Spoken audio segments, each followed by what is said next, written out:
Hi, boys and girls. I hope you had a great spring break. Are you ready to jump back into this? I'm super excited. But because it's been a while, I want to do a quick review. First, we had the establishment of the 13 colonies. Remember, the 13 colonies were being ruled by Great Britain, and the laws that were being made in the British Parliament. Remember, Great Britain and Britain are on the European continent, all the way on the other side of the Atlantic Ocean. And again, remember, they were making laws and rules that were not fair, that didn't really serve the colonies and keep them protected and safe. So because of that, remember, they had the Boston Tea Party to just kind of say, hey, this is not fair. We're not paying these taxes. Remember, the king taxed the tea very heavily, and those taxes, that extra money that they had to pay for the tea, would go back to the king.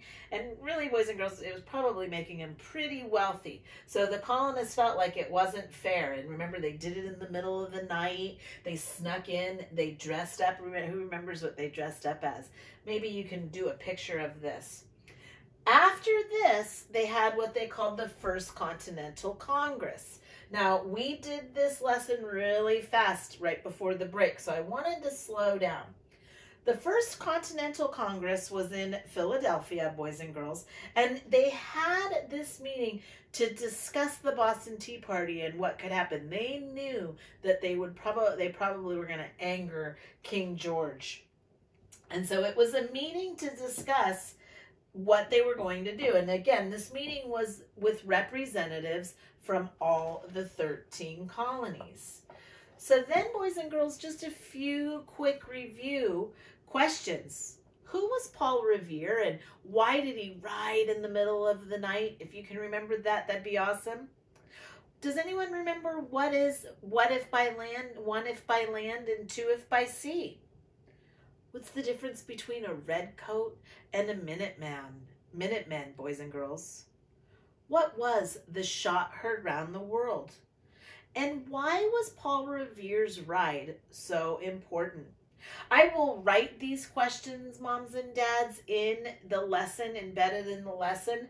But those are good journal questions. Great questions for scholars to restate the question in their answers. An example would be, who were the Redcoats? Who were the Minutemen? The scholar would write, the Redcoats were. The Minutemen were. Again, I'll provide answers for you, moms and dads, but hopefully the boys and girls will remember. So as we prepare to launch into our lesson today, I wanted to do this really quick review. Okay, so we have 4 key vocabulary terms today. First, we have the commander-in-chief. A commander-in-chief is a noun. The commander-in-chief, or the head of an entire military. So, boys and girls, we still have a commander-in-chief today. We're going to discuss the first commander-in-chief of the United States. But can you name our commander-in-chief right now? An example of this in a sentence is, the President of the United States is the commander-in-chief of the Army. Our second term is the Continental Army. This is a proper noun, boys and girls. The Continental Army is the army that was created by the Continental Congress during the time period in which the British colonies existed. In a sentence, an example sentence is, I've been told that one of my ancestors was in the Continental Army. So again, this is probably the first army, or is the first army that was established during the time of the Revolution. We had to put together an army to fight the British. Does anybody know what this Continental Army might have been made up of? Remember when we learned about the Minutemen, boys and girls? So the Continental Army was our first army. The next term is the Declaration of Independence. This is a noun.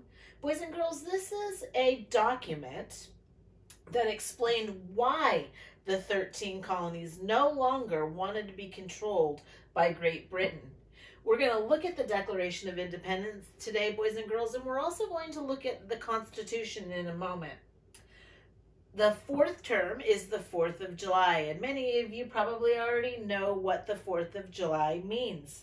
4th of July is an idea, so it's a noun. And the 4th of July, we celebrate it because that's the day that the Declaration of Independence was adopted by the by the Continental Congress.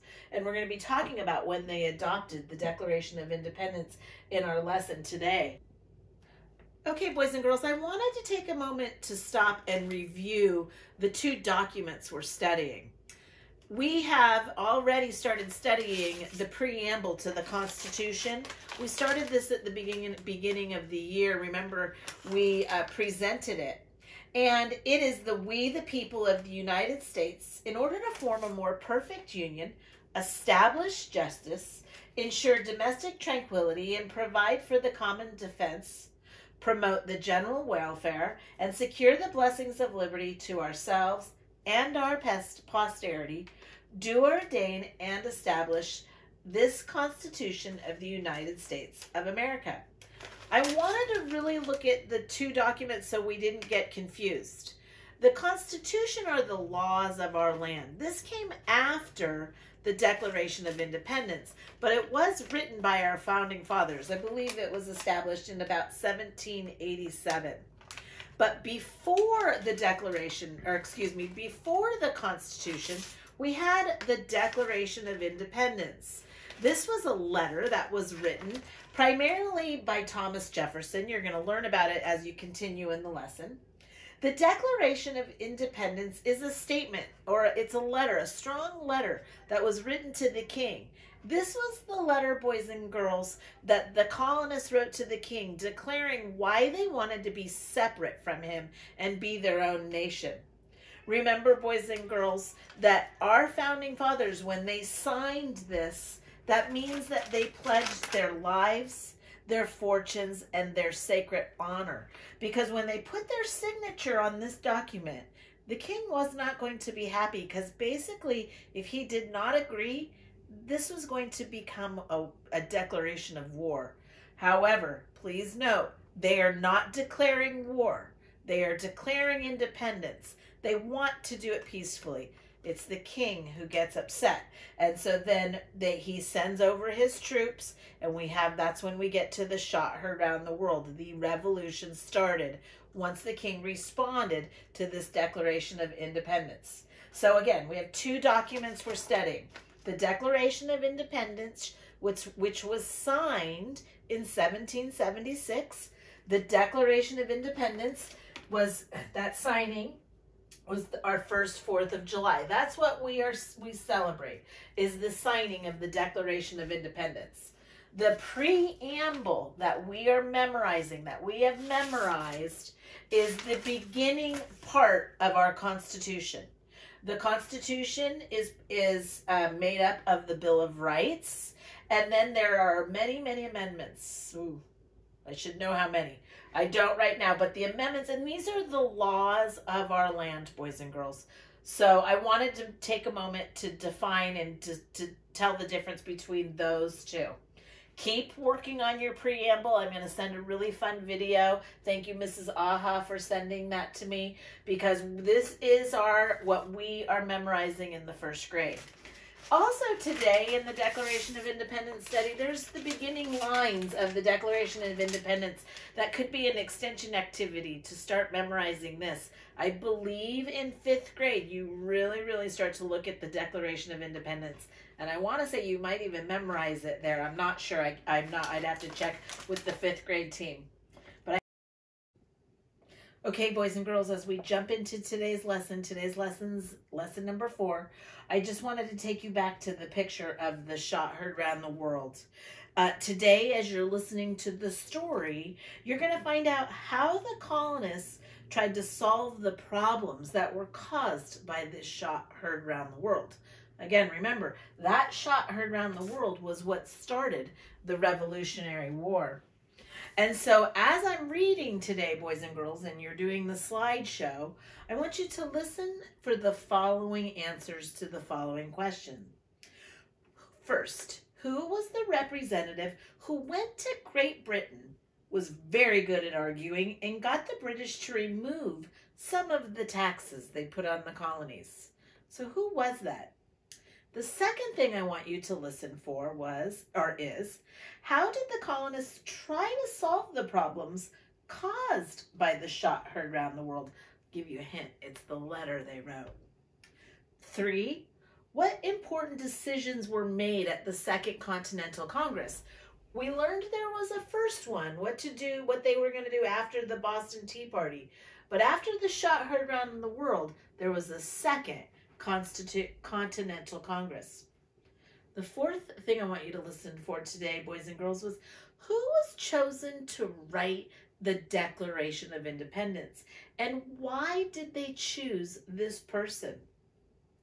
And then the last thing I want you to consider, boys and girls, is how do you think the colonists felt when they first heard about the Declaration of Independence?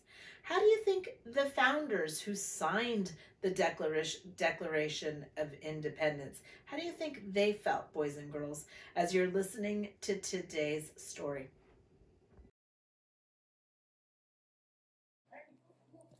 Map of the 13 colonies.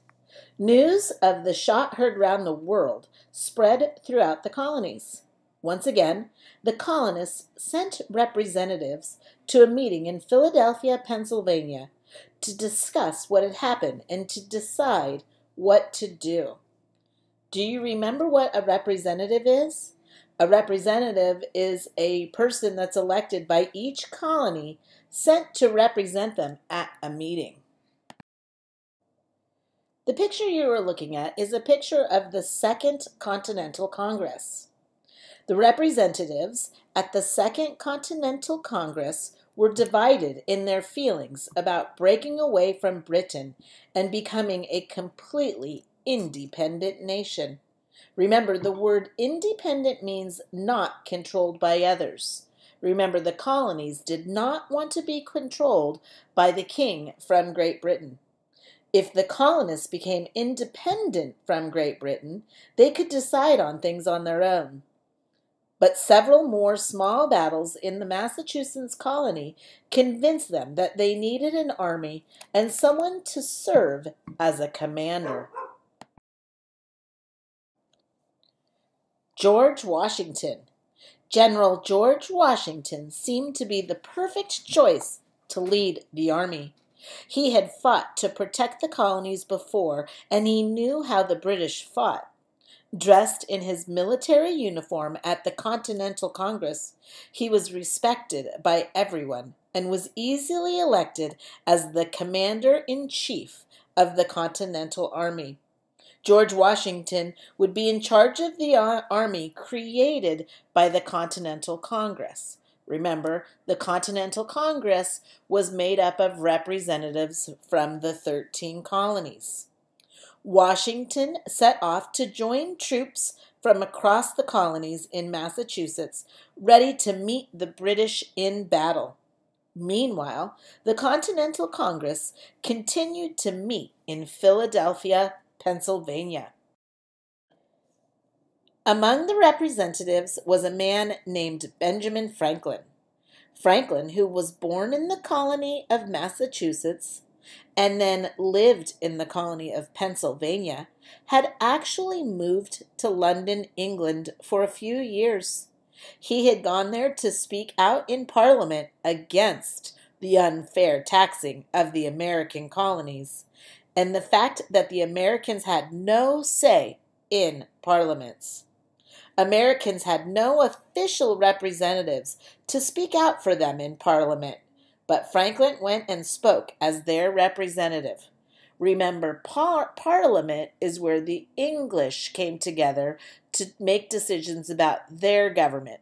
They were in England, and they were making decisions about the colonies all the way across the Atlantic on the North American continent. Benjamin Franklin was very good at arguing, and he was able to get the British to remove some of their taxes on the colonies. Benjamin Franklin had many British friends in London, but after the Boston Tea Party, an angry British Parliament began to distrust and dislike him.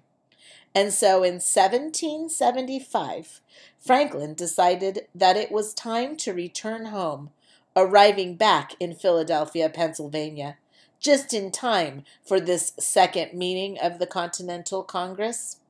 The other representatives were delighted to have someone there who had spent so much time on the other side of the ocean in Great Britain. He could help them decide what to do.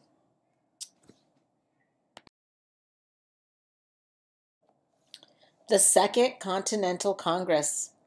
The Continental Congress decided it was time to announce to Parliament and to the British King that the colonies no longer wanted to be a part of Great Britain. They wanted to declare themselves a free and independent nation. An official declaration would have to be written so that Parliament and the King would take them seriously. Who would write this important Declaration of Independence? The members of the Continental Congress considered many different people. A declaration, boys and girls, is a statement to declare something. The colonists are going to make a statement to declare that the colonies are free. Among those mentioned for the job was Thomas Jefferson. Thomas Jefferson was a 32-year-old representative from Virginia and one of the youngest men there. Jefferson had not been able to attend the familiar Continental Congress, but the representatives were all familiar with his powerful writing. Jefferson was elected to be its author. Thomas Jefferson went back to the rooms he was renting in Philadelphia, got out some paper, and scratched his head. He dipped his pen in the ink, and he started to write. Boys and girls, just a side note, pens in those days did not hold ink. The pen had to be dipped into the bottle of ink, and typically it was a type of feather. Does anybody know what that pen is called? Sometimes Jefferson, while he was writing, stopped and crossed out some words and then went on. He knew a lot of important people were going to read this declaration, so he had to make it good. Every morning for 17 days, he got up at dawn and got to work, writing and rewriting to make sure it was his best work. The Continental Congress liked Thomas Jefferson's work. Benjamin Franklin, among others, changed a word or two here and there, but most of the words remained those of Thomas Jefferson.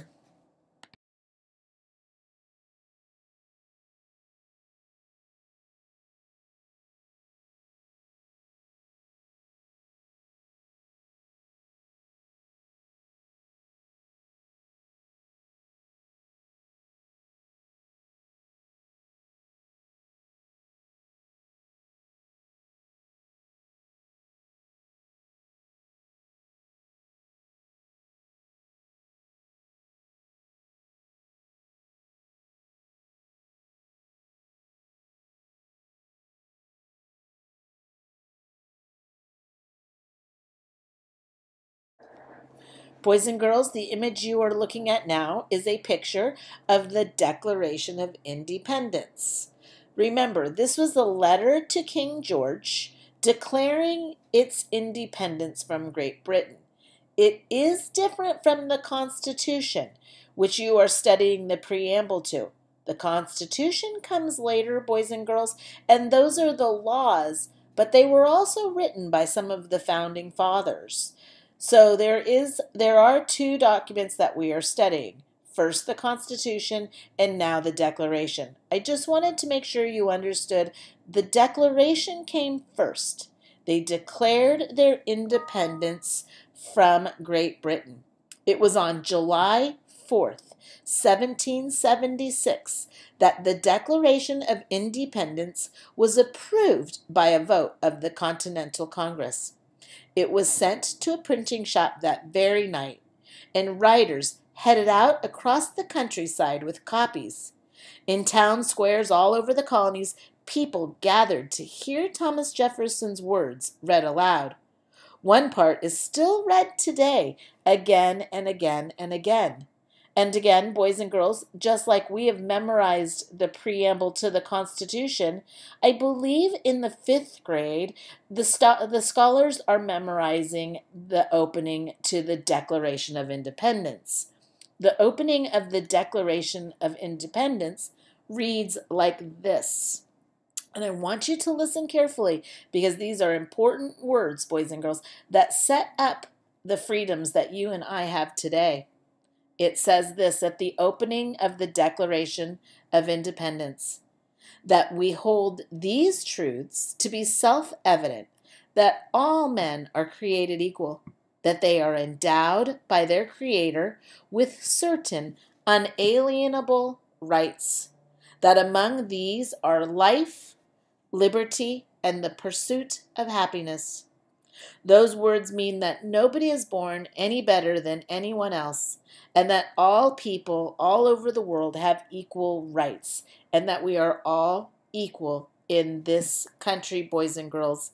So we have the right to be free, we have the right to be happy, and we have the right to celebrate joy.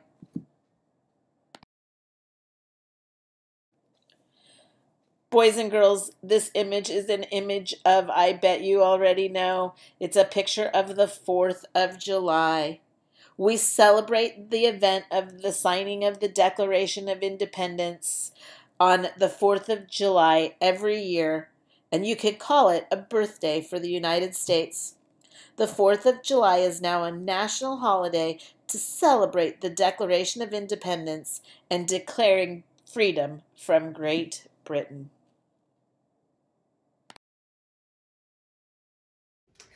I hope you enjoyed this lesson, boys and girls. I'm having so much fun preparing them for you.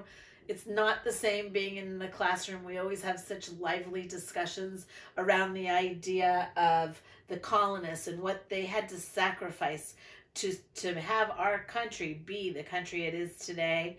But I really hope you're enjoying them. Moms and dads, don't hesitate to reach out if you have any questions for me. Have fun journaling this. Have fun continuing to research everything you can about our founding fathers. Learning history is one of my favorite things to do. I've been studying a lot about the Civil War during the spring break. I actually had a big paper due on that, so I've had a deeper meaning of what it means by all men are created equal. So I hope you have some good discussions around that. Miss everybody so much. Praying about how we can come together and for at least one more time as a class, as a group, as a grade level. We love all of you, we miss all of you, and we look forward to the rest of our journey together.